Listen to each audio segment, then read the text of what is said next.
जय हिंद साथियों, आप सभी का स्वागत करता हूं आप सभी के अपने चैनल टारगेट सिलेक्शन में। साथियों, यूपी पुलिस कांस्टेबल के लिए ये एक ऐसी वीडियो है जो आपको अपने एग्जाम से जस्ट पहले अवश्य देखना चाहिए। अगर आप अपने सेंटर के बाहर खड़े हैं तो आपको ये वीडियो देखना चाहिए, या कुछ घंटों बाद आप अपने एग्जाम को देने के लिए अपने घर से निकलने वाले हैं तो आपको ये वीडियो देखना चाहिए। यानी कि चंद मिनट के बाद, चंद घंटों के बाद अगर आपकी परीक्षा है तो ये वीडियो आपको समर्पित। साथियों, क्लास आपकी शुरू हो चुकी है। हम लोग हिंदी देखेंगे, सामान्य ज्ञान देखेंगे, मैथ देखेंगे, रीजनिंग देखेंगे, सब कुछ वही क्वेश्चंस देखेंगे जो आपको आपके एग्जाम में कुछ मिनट के बाद साथियों देखने को मिलेंगे।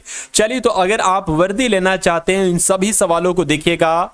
चलिए, भाषा की सबसे छोटी इकाई को क्या कहा जाता है? तो भाषा की सबसे छोटी इकाई को वर्ण कहा जाता है। आप लोग ध्यान रखेंगे। अगला सवाल देखिए साथियों, यहां पर अगर बात करें, देखिए वीडियो की अगर बात करें ना, वीडियो बहुत तेजी वाली है क्योंकि समय आपके पास कम है, इसलिए कम समय में वही आपको पढ़ाऊंगा जो एग्जाम में आपको साथियों देखने को मिलेगा। देखिए, निम्नलिखित प्रश्न में 4 विकल्पों में से उस विकल्प का चयन करें जो शुद्ध शब्द का सही विकल्प है। अगर बात करें निर्निधि, क्या ऐसे लिखा जाता है? अगर बात करें, देखिए ये निर्निधि गलत शब्द होता है। सही शब्द क्या होता है मैं आपको बता देता हूं साथियों। देखिए, ये भी गलत शब्द है, ये भी गलत है। निर्निधि लिखा जाता है। क्या लिखा जाता है? निर्निधि। निर्निधि का मतलब क्या होता है? एक तरीके से समुद्र होता है। उसके बाद देखिए अगला सवाल है, जुग जुग जियो। इसका एक तरीके से क्या आपसे पूछा जा रहा है यहां पर, निम्नलिखित प्रश्न में 4 विकल्पों में से उस विकल्प का चयन करें जो दिए गए वाक्य के भेद का सबसे अच्छा विकल्प है, आपसे पूछा जा रहा है। अगर बात करें जुग जुग जियो, ये कैसा वाक्य है? इसमें कोई संदेह नहीं है तो यह संदेहवाचक वाक्य नहीं होगा।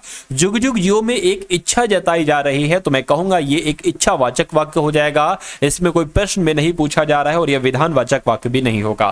तो जिनका आंसर यहां पर बी था, मैं कहूंगा बिल्कुल करेक्ट था। निम्नलिखित वाक्य में कौन सा वाक्य अशुद्ध यानी कि गलत वाक्य का आपको चयन करना है? यही नहीं बल्कि वे वहां से चले भी आए, ये वाक्य बिल्कुल शुद्ध है, कोई दिक्कत नहीं है।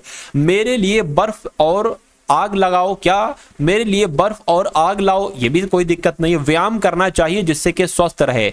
देखिए अगर बात करें ना साथियों, यहां पर लिखा हुआ है साथियों, व्यायाम करना चाहिए जिससे कि स्वस्थ रहें, ये होना चाहिए। या अगर बात करें, कृपया आप ही यह बताएं कौन सा वाक्य बिल्कुल सही है, मुझे बताइए।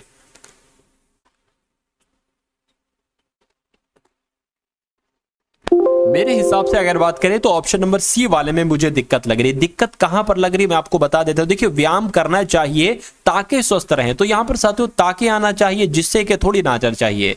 तो मैं कहूंगा अशुद्ध वाक्य आपका ऑप्शन नंबर सी है, और कहां पर अशुद्धि है वो भी मैंने आपको बताई।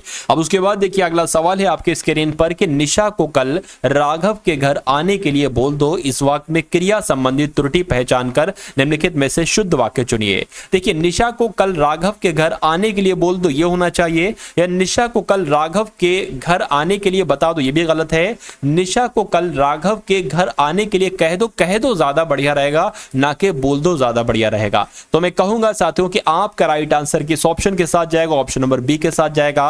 अगला सवाल देखिए कि प्रश्न चिन्ह का उचित प्रयोग किस वाक्य में नहीं हुआ है, मुझे बताइए। देखिए, अगर बात करें, क्या वह बैल तुम्हारा ही है, यहां पर अगर बात करें प्रश्न चिन्ह का उचित प्रयोग हुआ है, बिल्कुल सही, ठीक है। चलिए, उसके बाद अगर बात करते हैं साथियों, यह किताब किसकी है, यहां पर सही हुआ है तो यहां पर भी साथियों सही हुआ है। चलिए, उसके अलावा कलकत्ते की राजधानी बताओ, तो कलकत्ते की राजधानी बताओ। या वह कहां गया, यहां पर आपको साथियों बताना है, मुझे बताइए। देखिए, अगर साथियों मैं कहूंगा कलकत्ते की राजधानी बताओ तो यहां पर नहीं आना चाहिए। क्यों? क्योंकि एक तरीके से क्या वह बैल तुम्हारा ही है, तो यहां पर आया है, ठीक है, यहां पर भी आया है साथियों, ठीक है। लेकिन अगर बात करें साथियों, यहां पर नहीं है, क्योंकि यहां पर साथियों एक तरीके से कौन सा पूर्ण विराम चिन्ह आना चाहिए, पूर्ण विराम चिन्ह आना चाहिए। देखिए, सवाल पूछा जा रहा है, ऐसा नहीं कहता मैं कलकत्ते की राजधानी बताओ, लेकिन यहां पर प्रश्नवाचक चिन्ह नॉर्मली नहीं लगता है। अभिनव का सारा सामान बाढ़ में 3-13 हो गया। क्या हो गया साथियों? 3-13 हो गया। इस वाक्य में आपको बताने के मुहावरा है। देखिए 3-13 हो गया, इसका मतलब क्या होता है? तितर बितर हो जाना, साथ छोड़ देना नहीं, टाल मटोल करना नहीं, भाग जाना नहीं साथियों। इस क्वेश्चन का राइट आंसर आपका ऑप्शन नंबर ए के साथ जाएगा, यानी कि 3-13 हो गया, यानी कि तितर बितर हो गया। अगला सवाल है कि संकल्प में उपसर्ग क्या है, मुझे बताइए। तो अगर संकल्प की साथियों संधि विच्छेद करें तो क्या बन जाएगा? सम धन कल्प बन जाएगा। तो यहां पर आपसे उपसर्ग पूछा गया है, सम कहां पर लिखा हुआ? हलंत वाला ऑप्शन नंबर सी में लिखा हुआ है।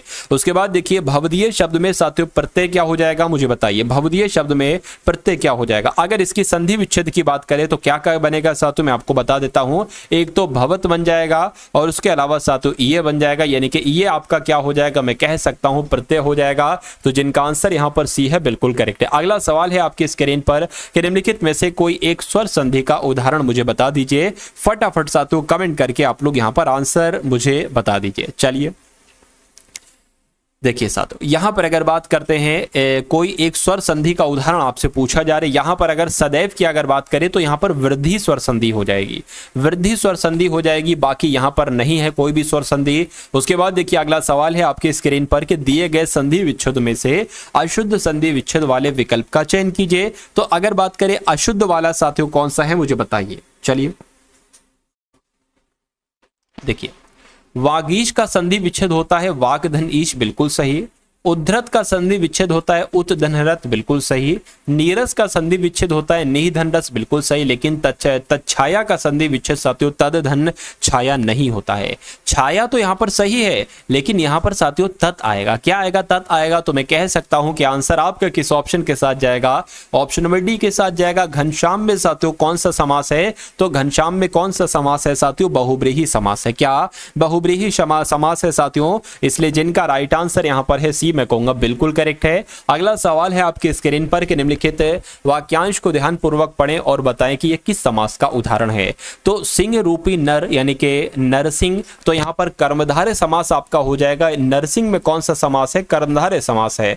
उसके बाद देखिए अगला सवाल है कि निम्नलिखित विकल्प में से अनेकार्थी शब्द सुमेलित नहीं है, मुझे बताइए। तो कौन सा नहीं है? देखिए उग्र, क्रूर, भयानक, चंद्र, कपूर, मोर की पूछ, चिकना है, गुरु, स्तुति, वाणी, ये साथियों आपका बिल्कुल सही जवाब हो जाएगा। अगला सवाल है कि निम्नलिखित में से सामान्य भविष्यत काल के वाक्य की पहचान करें। तो मैं कह सकता हूं हम कल हवाई जहाज से यात्रा करेंगे, ये भविष्य काल का है और सामान्य भविष्य काल है। संभव है कि मैं कुछ देर के लिए बैठक में ना रहूं, ये नहीं है, ठीक है ना, ये भी नहीं होगा। और हो सकता है कल वे मेरे घर में आएगा, ये भी नहीं होगा। मैं कहूंगा कि आंसर आपका किस ऑप्शन के साथ जाएगा? ऑप्शन नंबर ए के साथ जाएगा। उसके बाद देखिए रमेश का अर्थ साथियों क्या होता है? अगर डायरेक्ट आपके एग्जाम में पूछा जाए कि रमेश का अर्थ बताइए तो विष्णु आपको बता देना है। क्या विष्णु आपको बता देना है? अब उसके बाद देखिए अगला सवाल है आपकी स्क्रीन पर, आपको बताने के उद्धार का मतलब क्या होता है? आपको बताने के उधार का मतलब क्या होता है? तो इस उधार का मतलब तो कर्ज होता है। क्या होता है? कर्ज होता है, ये लिखा हुआ है। और इस उद्धार का मतलब होता है कषट से मुक्ति। क्या कष्ट नहीं होना चाहिए, कष्ट होना चाहिए, गलत लिखा है। क्या होना चाहिए? मैं कह सकता हूं साथियों यहां पर कष्ट होना चाहिए। तो कुल मिला के आपका राइट आंसर जो जाएगा वो ऑप्शन नंबर सी के साथ जाएगा। उसके बाद देखिए कि इनमें से स्त्रीलिंग शब्द कौन सा है, फटाफट साथियों कमेंट करके बताइए। देखिए आभार कैसा, व्याख्यान कैसा, विवाह कैसा है, शांति कैसी है, शांति के साथ कैसी आ गया, तो ये आपका स्त्रीलिंग शब्द हो जाएगा। बहुत तेजी के साथ साथियों इस पूरी क्लास को आपको देखना है। मेरा मानना है कि अगर आप एग्जाम को बहुत अच्छे तरीके से, बहुत आसान भाषा में, बहुत आसान तरीके से क्रैक करना चाहते हैं तो इस पूरी क्लास को एंड तक देखिएगा। मैं आपके मनो मस्तिष्क में इतना कंटेंट साथियों आज के इस वीडियो में भर दूंगा, मेरा मानना है कि समझ लीजिए एग्जाम आपका तो बहुत आसानी से क्रैक हो जाएगा। एग्जाम पास करना आपके लिए बहुत चुटकियों का खेल हो जाएगा साथियों, अगर वीडियो को आपने एंड तक देख लिया। स्त्रीलिंग शब्द क्या है साथियों? लाला। लाला का, लाला तो एक पुल्लिंग शब्द है, इसका लाला का साथियों क्या हो जाएगा? जैसे कि गीदड़ का पूछा गया था, आपसे पूछा गया था ना, अब लाला का आपसे पूछा जाएगा तो लाला का ललाइन होता है। क्या होता है? ललाइन होता है। उसके बाद देखिए निम्नलिखित वाक्यों में से नारी वृंद के एक वचन का रूप उचित प्रयोग किस वाक्य में हुआ है, मुझे बताइए। चलिए आज नारी सशक्त है, नहीं, आज नारियां गलत साथियों, नारी वृंद गलत साथियों, आज नारी सशक्त है, ये आपका बिल्कुल सही जवाब हो जाएगा। अगला सवाल देखिए आपकी स्क्रीन पर है कि जिसकी तुलना ना जी की जा सके उसके लिए एक शब्द क्या होगा, तो उसको तो साथियों अतुलनीय कहा जाता है। जिसकी तुलना ना की जा सके उसको क्या कहा जाता है, उसको अतुलनीय कहा जाता है, आप लोग ध्यान रखेंगे। उसके बाद देखिए रात और संध्या के बीच के समय को क्या कहा जाता है, तो अगर सवाल आपसे पूछा जाए तो गोधूली आपको बताना है कि रात और संध्या के बीच के समय को गोधूली कहा जाता है। विलोम शब्द की दृष्टि से संगत विकल्प का साथियों चयन की, यानी कि आपसे ये पूछा जा रहा है मुझे एक ऐसा ऑप्शन बताइए जहां पर विलोम सही लिखे हो, विलोम शब्द सही लिखे हो, ये आपसे पूछा जा रहा है। अगर हम ऑप्शन नंबर ए की बात करते हैं तो अतिवृष्टि का विलोम क्या होता है, अनावृष्टि होता है, ये बिल्कुल सही है। लेकिन उपकार का विलोम साथियों अपचार नहीं होता है, क्यों, क्योंकि उपकार का विलोम अपकार होता है। तो मैं कहूंगा ये तो ऑप्शन साथियों गलत हो जाएगा। ये तो सही है, कनिष्ठ का उल्टा ज्येष्ठ होता है। यहां से अगर बात करें ना तो ये समझ लीजिए 10 क्वेश्चन आपके बनेंगे इस एकमात्र सवाल से। उसके बाद अगर बात करते हैं साथियों यहां पर देखिए निरुत्साह का विलोम क्या होता है, तो अनुत्साह नहीं होता है, निरुत्साह का विलोम उत्साह होता है। तो ये मैं क्या कहूंगा, तो ये भी ऑप्शन गलत हो जाएगा। उसके अलावा कृतज्ञ का विलोम कृतज्ञ होता है। ग्राम्य का विलोम साथियों जो होता है वो शिष्ट होता है, अज्ञान नहीं होता है। तो ग्राम्य का विलोम क्या हो जाएगा, शिष्ट हो जाएगा, यानी कि ये भी आंसर नहीं हो सकता, ये भी नहीं हो सकता। उत्कृष्ट का विलोम निकृष्ट होता है, बिल्कुल सही। निंदा का विलोम स्तुति होता है, बिल्कुल सही। ऊर्ध्वमुखी का विलोम अधोमुख होता है, बिल्कुल सही। यानी कि मैं कहूंगा कि विलोम युग्म का जोड़ा कौन सा सही है, तो मैं कहूंगा ऑप्शन नंबर सी वाला सही है। अब सही है तो यही आपका राइट आंसर है। उसके बाद इसको भी साथियों देख लीजिए, लिखा हुआ है जागृति, जागृति का विलोम सुषुप्ति होता है, ये बात बिल्कुल सही है। उसके अलावा जंगम का विलोम क्या होता है, मरुभूमि नहीं होता है, जंगम का विलोम स्थावर होता है। क्या होता है, स्थावर होता है। उसके अलावा तिमिर का विलोम क्या होता है, प्रकाश होता है। तो कोई मिला के बहुत सारे विलोम शब्द आपको मालूम पड़े इस एक क्वेश्चन के माध्यम से। उसके बाद देखिए नेक्स्ट नंबर का सवाल है कि इनमें से कृत्रिम शब्द का विलोम क्या होगा, तो सिंपल सा क्वेश्चन है, उसका सिंपल सा जवाब है कृत्रिम का विलोम प्राकृत होता है, यानी कि ये नेचुरल और ये आर्टिफिशियल। उसके बाद देखिए अगला सवाल है कि भाषा के निम्नलिखित प्रमुख अंगों में से कौन सा क्रम साथियों सही है, मुझे बताइए। देखिए सबसे पहले ध्वनि, उसके बाद पद बनता है, फिर वाक्य बनता है, फिर उसका अर्थ बनता है, फिर लिपि बनता है, यानी कि पहले पढ़ा और पहला ही आपका ऑप्शन सही हो गया। ये क्रम आप लोग ध्यान रखेंगे, एग्जाम में आपसे पूछा जाएगा। निम्नलिखित में से किस वाक्य में निश्चयवाचक सर्वनाम नहीं है। अगर बात करें साथियों निश्चयवाचक सर्वनाम नहीं है, आपसे पूछा जा रहा है, मुझे बताइए। चलिए निश्चयवाचक सर्वनाम साथियों क्या होता है, जैसे कि यह हो जाएगा या वह हो जाएगा, ये क्या होते हैं, निश्चयवाचक सर्वनाम होते हैं। वह पुस्तक ले आओ, अब यहां पर क्या आ गया, यहां पर वह आ गया, तो मैं कह सकता हूं यहां पर निश्चयवाचक सर्वनाम है। जो गाड़ी सामने खड़ी है वह इनकी है, तो वह आ गया निश्चयवाचक सर्वनाम है। यह प्रधानमंत्री जी का निवास स्थान है, तो यह आ गया निश्चयवाचक सर्वनाम है। कोई किताब पढ़ रहा है, अब यहां पर कोई आ गया और कोई शब्द कैसा होता है, यह अनिश्चयवाचक सर्वनाम का उदाहरण होता है। तो जिनका आंसर यहां पर है ऑप्शन नंबर डी के साथ मैं कहूंगा बिल्कुल करेक्ट है। निम्नलिखित में से कौन सा शब्द साथियों तत्सम नहीं है, मुझे बताइए। देखिए अगर बात करें कौन सा शब्द तत्सम नहीं है, तो मैं कहूंगा जो कोठी शब्द होता है ना, कोठी शब्द ये आपका तत्सम नहीं होता है। ठीक है, ये आपका तत्सम नहीं होता है क्योंकि इसका तत्सम क्या हो जाएगा, कोष्ठिका हो जाएगा। क्या हो जाएगा साथियों, कोष्ठिका हो जाएगा। उसके बाद देखिए अगला सवाल है कि अपभ्रंश भाषा किस परिवार की भाषा है, तो किस परिवार की भाषा है, ये आर्य परिवार की भाषा है। आप लोग ध्यान रखेंगे, आंसर आपका बी के साथ। उसके बाद देखिए नेक्स्ट नंबर का सवाल है आपके स्क्रीन पर। तो अब आपके सामने साथियों कौन से क्वेश्चंस यहां पर शुरू हो चुके हैं, मैं कहूंगा रीजनिंग के आपके सामने क्वेश्चंस बहुत एक तरीके से चुनिंदा ये क्वेश्चन है और बहुत शानदार ये क्वेश्चन है साथियों। इन क्वेश्चन को बहुत अच्छे तरीके से आप लोग देखिएगा और अपने एग्जाम को क्रैक कीजिएगा। देखिए विनय विनोद का पोता है, तो मैं कह सकता हूं साथियों ये विनोद हो गया। विनोद का पोते का मतलब साथियों क्या है, इनका कोई बेटा होगा और इनके बेटे का साथियों जो बेटा होगा उसका नाम क्या होगा, विनय होगा।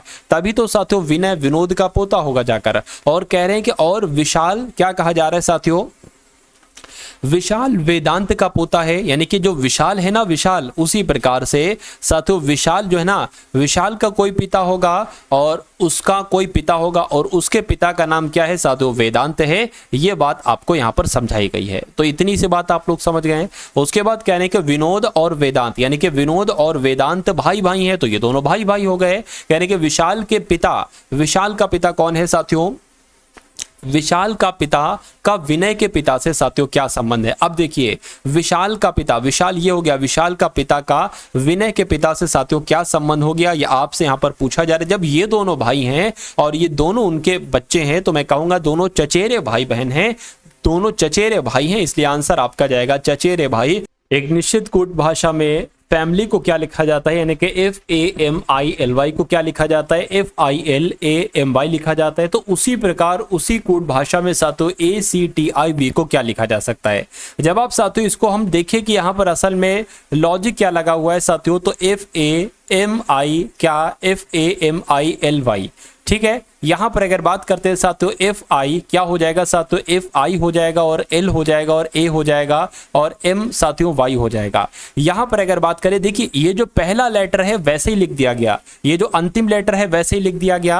अब अगर बात करें साथियों, देखिए बहुत ध्यान से आप लोग यहां पर देखिएगा, देखिए साथियों, यानी कि अगर बात करें साथियों कलर में चेंज कर लेता हूं तो आपके लिए थोड़ा आसानी रहेगी समझने के लिए। ये ए जो है ना, ये ए यहां पर पहुंच गया, ये एम जो है ना, एम यहां पर पहुंच गया, ठीक है। चलिए सॉरी कहां पर, ये एम जो है ना, ये एम साथियों यहां पर पहुंच गया, आई जो है ना वो यहां पर पहुंच गया और एल साथियों यहां पर पहुंच गया और जो वाई था वो यहां पर आ गया। अब ऐसे इसको साथियों कर लेंगे ए सी। अच्छा ऐसा करो, यहीं पर करा लेते हैं, यहीं पर साथियों इसको करा लेते हैं। 1 2 3 4 5 6, 1 2 3 4 5 6 है ना। तो अब कलर फिर से साथियों चेंज कर लेते हैं। यहां पर क्या कहा गया था, यानी कि यहां पर ए आ जाएगा और यहां पर साथियों ई आ जाएगा, ठीक है। चलिए कोई दिक्कत नहीं, यानी कि जो दूसरा वाला आया है वो कौन से नंबर पर आया है, 1 2 3 चौथे नंबर पर आया है। तो 1 2 3 चौथे नंबर यहां पर साथियों सी आ जाएगा और यहां पर क्या आ जाएगा, टी आ जाएगा। उसी प्रकार अगर बात करते हैं ना,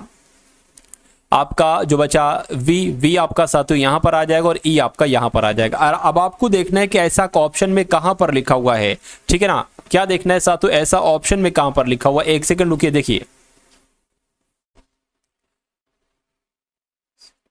देखिए ये जो आई था ना, ठीक है, आई था यानी कि 1 2 तीसरे नंबर वाला था वो दूसरे नंबर पर आ गया, यानी कि 1 2 3 तीसरे नंबर वाला है वो दूसरे नंबर पर आ जाएगा, यानी कि ये यहां पर आ जाएगा और साथियों वी यहां पर आ जाएगा। अब देखिए AIVCTE कहां पर लिखा हुआ, मैं कहूंगा ऑप्शन नंबर सी में लिखा हुआ है। तो दिए गए विकल्पों में से बेजोड़ शब्द का चयन कीजिए, यानी कि बेजोड़ शब्द साथियों यहां पर अगर आंध्र प्रदेश की बात करते हैं तो आंध्र प्रदेश की भाषा तेलुगु है, बिल्कुल सही है।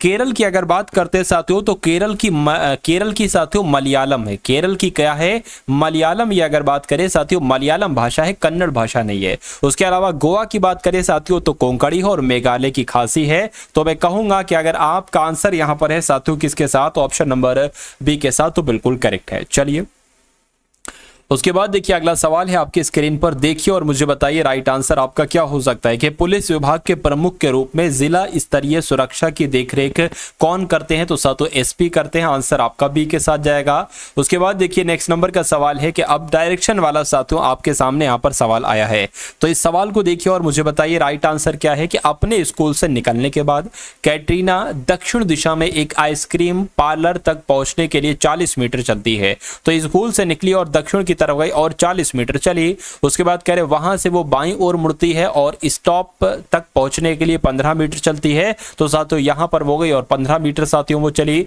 उसके बाद कह रहे कि उसके बाद बाईं ओर मुड़ी और सेंट्रल पार्क तक पहुंचने के लिए 30 चलती है। तो यहां तक गई साथियों वो 30 चल दी। उसके बाद क्या कहा जा रहा है कि आइसक्रीम पार्लर और सेंट्रल, क्या आइसक्रीम पार्लर तो साथियों ये है और सेंट्रल पार्क कहां पर है साथियों ये है, पहुंचने के लिए 30 मीटर चली। मतलब यहां से वो यहां पहुंचने के लिए कितना चली साथियों, 30 चली। चलिए कोई दिक्कत नहीं है। कह रहे कि आइसक्रीम पार्लर और सेंट्रल पार्क के बीच की न्यूनतम दूरी साथियों कितनी है, ये आपसे यहां पर पूछी जा रही है। अच्छा कुछ मिस्टेक यहां पर होगी, देखिए एक सेकेंड। यहां तक पहुंच चुके थे कि वे बाएं मुड़ती है और बस स्टॉप तक पहुंचने के लिए 15 चलती है। तो यहां से यहां तक 15 चल दी। उसके बाद वो बाएं मुड़ती है और सेंट्रल पार्क तक पहुंचने के लिए 30 चलती है। तो यहां तक चल दी है चीज 30, बस खत्म हो गया। उसके बाद कहने कि आइसक्रीम पार्लर साथियों ये है, आइसक्रीम पार्लर और सेंट्रल पार्क है। सेंट्रल पार्क साथियों क्या ये है और ये आइसक्रीम पार्क ये है, पार्लर ये है। तो कहने कि इनके बीच की न्यूनतम दूरी कितनी होगी, ये आपसे साथियों यहां पर पूछा जा रहा है। चलिए तो अगर बात करते हैं साथियों कैसे आप निकाल पाएंगे, देखिए अब ये क्या हो जाएगा, ये कण हो जाएगा, ये कण हो जाएगी, ये लंब हो जाएगी, आधार हो जाएगा। सूत्र क्या होता है, कण स्क्वायर बराबर आधार का स्क्वायर प्लस लंब का स्क्वायर। कण का स्क्वायर आपसे पूछा जा रहा है साथियों, लंब कितना है 30 का स्क्वायर यानी कि 900 आ जाएगा, 15 का स्क्वायर यानी कि 225 आ जाएगा। तो साथियों कण का स्क्वायर बराबर कितना आ जाएगा, मैं कहूंगा साथियों 1125 आ जाएगा। 11 अगर बात करते 11 के ऊपर अंडर रूट आ जाएगा साथियों, बिल्कुल आ जाएगा। अब अगर बात करें साथियों ये किसका स्क्वायर होता है, तो मैं कहूंगा साथियों यहां से अगर निकालेंगे ना तो 33.5 बाहर आएगा, यानी कि के का मान जो होगा वो 33.5 होगा, यानी कि इसकी जो दूरी होगी वो 33.5 मीटर होगी। तो ये कहां पर लिखा हुआ है, ऑप्शन नंबर बी में लिखा हुआ है। अगले नंबर का सवाल है आपकी स्क्रीन पर, मुझे बताइए। देखिए यहां पर अगर बात करें 339 है, 339 के बाद 284 है, 229 है, 174 है। आपको बताने कि अब यहां पर क्या आ सकता है, बताइए। चलिए देखिए 339 से 284 हुआ है साथियों, कितना घटा है एक बार अगर देखें हम लोग, 339 से 284। देखिए यहां पर साथियों 5 आ जाएगा, यहां पर 13 में से 8 जाएगा तो कितना बचेगा, 5 बचेगा। बिल्कुल मतलब 339 से अगर साथियों 55 घटाएंगे तो 284 आएगा।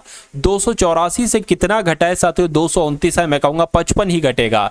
229 से 174 जो हुआ है साथियों अभी भी 55 घटेगा, और 174 फिर से हमें साथियों कितना 55 ही घटाना होगा। तो मैं कहूंगा साथियों 9 आ जाएगा, यहां पर कितना जाएगा साथियों 11 आ जाएगा, यानी कि 119 यहां पर आएगा। और 119 कौन से ऑप्शन में है, ऑप्शन नंबर बी वाले में। शब्दों में से 3 किसी तरीके से समान है और एक अलग है, उस अलग वाले का साथियों आपको क्या करना है, चयन करना है। मधुमेह है यानी कि डायबिटीज, कैंसर है, वायरस है, डिप्थीरिया। देखिए अगर बात करें ये भी एक रोग है, ये भी एक रोग है, ये भी एक रोग है, ये रोग नहीं है, वायरस कोई रोग नहीं होता है, ठीक है। तो मैं कहूंगा साथियों आंसर आपका सी के साथ जाएगा। उसके बाद देखिए अगला सवाल है कि घड़ी में 3:52 हुआ है, कह रहे हैं कि घंटे की सुई और मिनट की सुई के बीच जो कोण बन रहा है साथियों, 2 कोणों में से छोटा वाला कोण आपसे पूछा जा रहा है।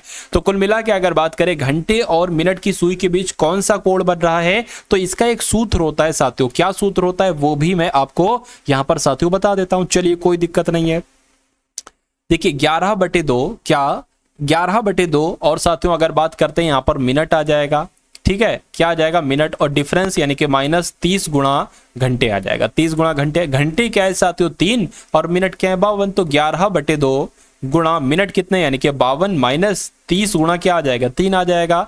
तो यहां पर क्या हो जाएगा 3 3 9 यानी कि 90 हो जाएगा। इसकी अगर बात करें यहां पर आपका कितना हो जाएगा 26 हो जाएगा, और आपका ये कितना हो जाएगा 26 गुणा 11 कितना हो जाएगा, तो 682 हो जाएगा यानी कि 286 हो जाएगा। तो जब 286 में से साथियों 90 जाएगा तो कितना बचेगा, ठीक है, कितना बचेगा साथियों, मैं कहूंगा 196 बचेगा। अब देखिए यहां पर अगर ये कहा जाता कि सुई और मिनट के बीच कौन सा कोण बनेगा, तो 196 डिग्री का कोण बनेगा।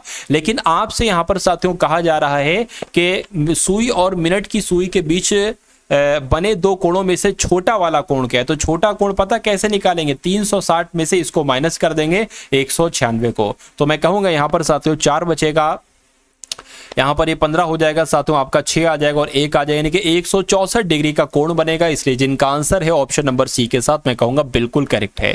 उसके बाद देखिए अगला सवाल है आपकी स्क्रीन पर कि महिलाओं के विरुद्ध विशेष अपराध करने वाले व्यक्ति पर मुकदमा चलाने के लिए आईपीसी की कौन सी धारा लागू की जाएगी, तो धारा 354 लागू की जाएगी। आंसर आपका डी हो जाता है। उसके बाद देखिए अगला सवाल है साथियों आपकी स्क्रीन पर,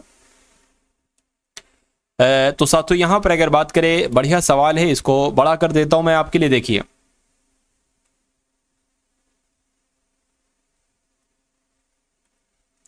इस सवाल की अगर बात करें साथियों कैसे सवाल ये हो सकता है, देखिए और मुझे बताइए राइट आंसर क्या होगा। यहां पर अगर बात करें देखिए LMNOP 5 मित्र है जो एक गोलाकार मेज पर, ठीक है ना, क्या कहा गया है साथियों, गोलाकार मेज पर साथियों है, ठीक है, चलिए कोई दिक्कत नहीं है। उसके बाद कहा गया है साथियों, उसके बाद आपसे यहां पर कहा गया है कि ठीक है, तो हम एक गोला बना लेते हैं, गोला हो गया और कितने लोग हैं 1 2 3 4 5 हो गए। गोलाकार मेज के केंद्र के सम्मुख हैं, एन अचानक पी के बाईं ओर गया, यानी कि पी के बाईं ओर कौन है, मान लीजिए पी यहां पर है, पी के बाईं ओर कौन है, एन है। उसके बाद कह रहे हैं कि साथियों एन अचानक पी के तो हो गया, एल जो है ना ये ओ और पी के बीच में बैठा है, यानी कि ओ पी ये हो गया, ओ ये हो गया साथियों, एल ये हो गया।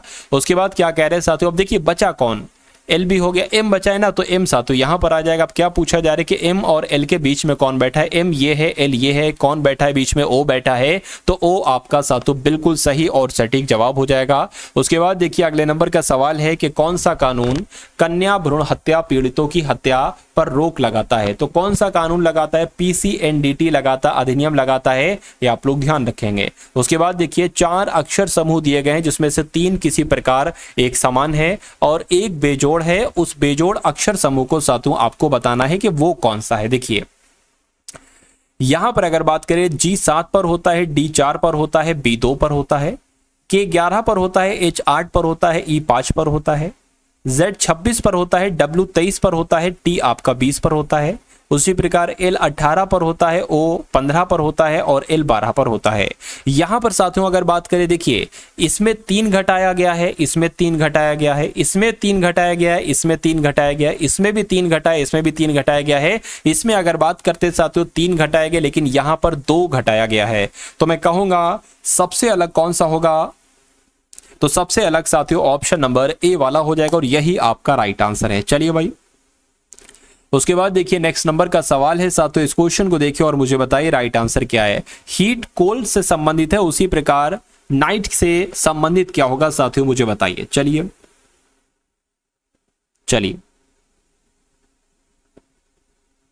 देखिए यहां पर अगर बात करें हीट मतलब गर्मी हो जाए, गर्मी का विलोम क्या होगा, कोल्ड यानी कि सर्दी एक तरीके से कह सकते हैं। उसी प्रकार साथियों ये एक नाइट लिखा हुआ, नाइट का मतलब क्या होता है साथियों, कहीं ना कहीं योद्धा होता है, इसका विलोम क्या हो जाएगा, कायर, और कायर किसे कहा जाता है, कोवार्ड को कहा जाता है। तो इस प्रकार आंसर आपका ऑप्शन नंबर ए हो जाता है। अब उसके बाद देखिए नेक्स्ट नंबर का सवाल है आपकी स्क्रीन पर साथियों, देखिए और मुझे बताइए कि आपका राइट आंसर यहां पर साथियों किस ऑप्शन के साथ जाएगा। चलिए साथियों अगर आपने अभी तक इस वीडियो को लाइक नहीं किया है तो आप सभी लोगों से मैं एक तरीके से रिक्वेस्ट करूंगा कि इस वीडियो को आप लोग एक बार अवश्य लाइक कर दीजिए। और इस सवाल की अगर बात करते हैं कि एक महिला की ओर इशारा करते हुए मुकेश कहता है, मुकेश मानिए आप है, ठीक है ना, मुकेश कहता है कि वह मेरे दादा के इकलौते पुत्र, तो आपके दादा के इकलौते पुत्र कौन हो जाएंगे, आपके पिताजी हो जाएंगे। आपकी पिताजी की बहू है यानी कि वो आपकी कौन है, वो आपकी पत्नी है, ठीक है ना, जिसका केवल एक बच्चा यानी कि इसका केवल साथियों एक बच्चा है। वह महिला मुकेश से किस प्रकार संबंधित है, यानी कि मुकेश उसको क्या कहेगा, मुकेश तो उसको साथियों अपनी पत्नी कहेगा, तो पत्नी आपका बिल्कुल करेक्ट आंसर हो जाएगा। अगला सवाल है आपकी स्क्रीन पर, देखिए मुझे बताइए, पूछा जा रहा है साथियों यहां पर आपसे, तो अब आपके सामने की अगर बात करें यहां पर सामान्य ज्ञान के क्वेश्चंस आपके शुरू हो चुके हैं। निम्नलिखित में से किस राज्य ने भारत का पहला कृषि डेटा एक्सचेंज लॉन्च किया है, तो मैं कहूंगा साथियों तेलंगाना ने किया है। ये सभी के सभी क्वेश्चन देखिए, जो भी आप यहां पर जीके जीएस के क्वेश्चन देखेंगे, मैं कह सकता हूं एक एक क्वेश्चन तराशा हुआ है और एक एक क्वेश्चन साथियों वैसा है जैसे आपके एग्जाम में साथियों आपसे पूछा जा सकता है। तो इन सभी क्वेश्चन को एक तरीके से आप लोग बहुत अच्छे तरीके से देखेंगे और इन सभी क्वेश्चंस को अपने मनोमस्तिष्क में स्टोर करेंगे। अगर आपका एग्जाम है और आप अपने एग्जाम को क्रैक करना चाहते हैं तो बहुत शांत मिजाज से इन सभी सवालों को आप लोग देखेंगे। तो इस क्वेश्चन का राइट आंसर आपका साथियों तेलंगाना हो जाएगा। उसके बाद देखिए अगला सवाल है और पूछा आपसे जा रहा है, देखिए निम्नलिखित संस्थानों में से जो अंतरराष्ट्रीय स्तर पर व्यापार करने के लिए आवश्यक आयातक निर्यातक कोड प्रदान करता है, तो वो कौन करता है साथियों, डीजीएफटी करता है, ठीक है ना। तो डीजीएफटी साथियों आपका राइट आंसर हो जाएगा। नेक्स्ट नंबर का सवाल देखिए आपकी स्क्रीन पर है साथियों, देखिए मुझे बताइए राइट आंसर आपका यहां पर क्या हो सकता है।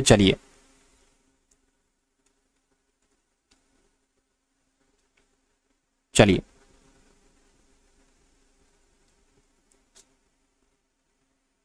यहां पर अगर बात करें प्रति सेकंड इकाई क्षेत्रफल से गुजरने वाली ध्वनि ऊर्जा की मात्रा को ध्वनि की क्या कहा जाता है, तो ध्वनि की साथियों तीव्रता कहा जाता है। राइट आंसर आपका किस ऑप्शन के साथ जाएगा, ऑप्शन नंबर बी के साथ जाएगा। उसके बाद देखिए अगला सवाल है 1867 में केशव चंद्र सेन ने कहां प्रार्थना समाज की स्थापना में सहायता की थी, तो साथियों बंबई में इसकी स्थापना हुई थी। राइट आंसर आपका जाएगा सी के साथ।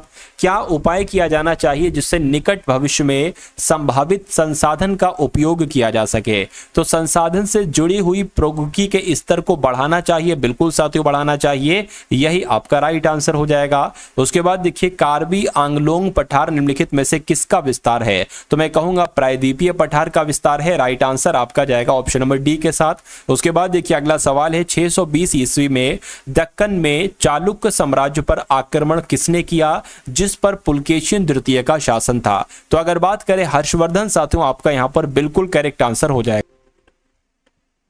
In the afternoon of time ये किस भारतीय कवि की आत्मकथा है। तो अगर इस की बात करते हैं साथियों तो ये किसी की आत्मकथा, ये हरिवंश राय बच्चन की आत्मकथा है। ये आप लोग साथियों ध्यान रखेंगे, यानी कि आंसर आपका किस ऑप्शन के साथ जाना चाहिए, ऑप्शन नंबर ए के साथ जाना चाहिए। उसके बाद देखिए अगला सवाल है आपकी स्क्रीन पर और आपसे पूछा जा रहा है कि निम्नलिखित में से किस राज्य में दुनिया का सबसे बड़ा रामायण मंदिर बनाया जा रहा है। तो मैं कहूंगा बिहार में साथियों दुनिया का सबसे बड़ा रामायण मंदिर बनाया जा रहा है। आंसर आपका जाएगा ऑप्शन नंबर बी के साथ। उसके बाद देखिए अगले नंबर का साथियों सवाल है कि स्वतंत्रता से लेकर अब तक कितनी बार जनगणना हो चुकी है।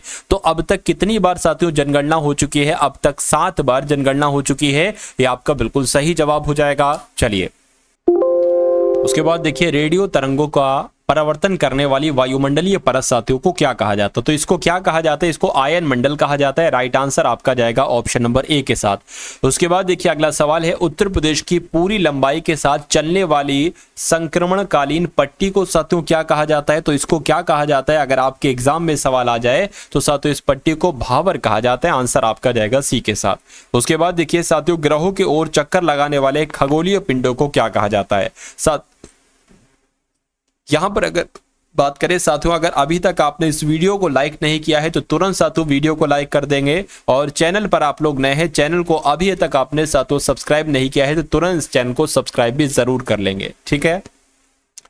चलिए, और ये साथियों आपके जो चल रहे हैं वो जीएस के क्वेश्चंस चल रहे हैं। इसके बाद हम लोग क्वेश्चंस देखेंगे मैथ के क्वेश्चन, और वो मैथ के साथियों वो क्वेश्चंस देखेंगे जो आप अपने एग्जाम में देखेंगे, अपने शिफ्ट में देखेंगे, ठीक है ना। देखिए इन सभी क्वेश्चंस को अपने मनोमस्तिष्क में साथियों स्टोर कीजिए, क्योंकि आपके पेपर में सवाल आपके यहीं से बनेंगे, ठीक है। देखिए यहां पर पूछा जा रहा है कि ग्रहों के ओर चक्कर लगाने वाले खगोलीय पिंडों को क्या कहा जाता है। तो इनको साथियों उपग्रह कहा जाता है। क्या कहा जाता है भाई साहब, आप लोग ध्यान रखेंगे, इनको क्या कहा जाता है, इनको उपग्रह कहा जाता है। आंसर आपका जाएगा बी के साथ। उसके बाद देखिए कि निम्नलिखित में से कौन सा खिलाड़ी उत्तर प्रदेश के राजकीय खेल से जुड़े हुए हैं। तो ललित कुमार उपाध्याय की अगर बात करते हैं, ललित कुमार उपाध्याय साथियों आप लोग ध्यान रखेंगे ये उत्तर प्रदेश के राजकीय खेल के साथ जुड़े हुए हैं।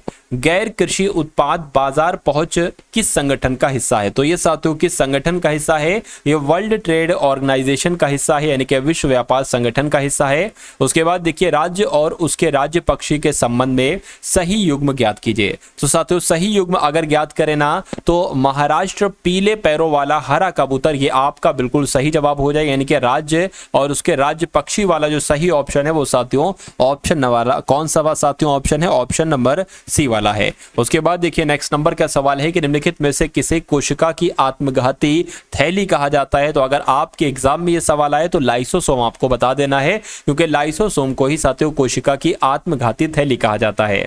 उसके बाद देखिए तब होता है क्या तब होता है। तो तब होता है जब कोई सरकार सार्वजनिक क्षेत्र की कंपनी में अपनी हिस्सेदारी का केवल एक हिस्सा बेचती है और इसके बहुमत को बरकरार रखती है। तो मैं कहूंगा साथियों विनिवेश तब होता है, ये होना चाहिए, यानी कि यहां पर क्या आना चाहिए, विनिवेश आना चाहिए। उसके बाद देखिए अगला सवाल है कि निम्नलिखित में से कौन पंचायतों के लिए राजस्व का स्रोत है। तो मैं कहूंगा केंद्र सरकार से प्राप्त अनुदान भी पंचायतों के लिए राजस्व का स्रोत है, राज्य सरकार से प्राप्त अनुदान भी पंचायतों के लिए राजस्व का स्रोत है, और केंद्र द्वारा प्रायोजित योजनाओं के लिए आवंटन भी पंचायतों के लिए राजस्व स्रोत है। यानी कि आपका राइट आंसर जो जाएगा वो ऑप्शन नंबर डी के साथ जाएगा। अगला सवाल देखिए कैबिनेट मिशन के अनुसार रियासतों को कितनी सीटें आवंटित की गई हैं। तो कितनी सीटें आवंटित की गई हैं, 93 सीटें आवंटित की गई हैं, आपका राइट आंसर जाएगा। अगला सवाल देखिए कि निम्नलिखित में से कौन सा अम्ल फलों या सब्जियों में मौजूद नहीं होता है। तो कौन सा अम्ल साथियों फलों या सब्जियों में मौजूद नहीं होता है। तो मैं कहूंगा मेथनोइक अम्ल जो होता है ये फलों या सब्जियों में मौजूद नहीं होता है, तो यही आपका बिल्कुल सही हो जाता है। चलिए देखिए मेथनोइक अम्ल को फॉर्मिक अम्ल भी कहा जाता है, ठीक है। चलिए अगले नंबर का सवाल है, आपसे पूछा जा रहा है यहाँ पर कि मुख्यमंत्री एवं अन्य मंत्रियों की नियुक्ति संविधान के किस अनुच्छेद के अंतर्गत होती है, मुझे बताइए। तो जब हम बात करते हैं साथियों अनुच्छेद 164 की, किसकी बात करते हैं, अनुच्छेद 164 की बात करते हैं, तो इस अनुच्छेद के अंतर्गत मुख्यमंत्री और अन्य मंत्रियों की नियुक्ति साथियों इस अनुच्छेद के अंतर्गत की जाती है। इसी में साथियों उनका वर्ण किया गया है।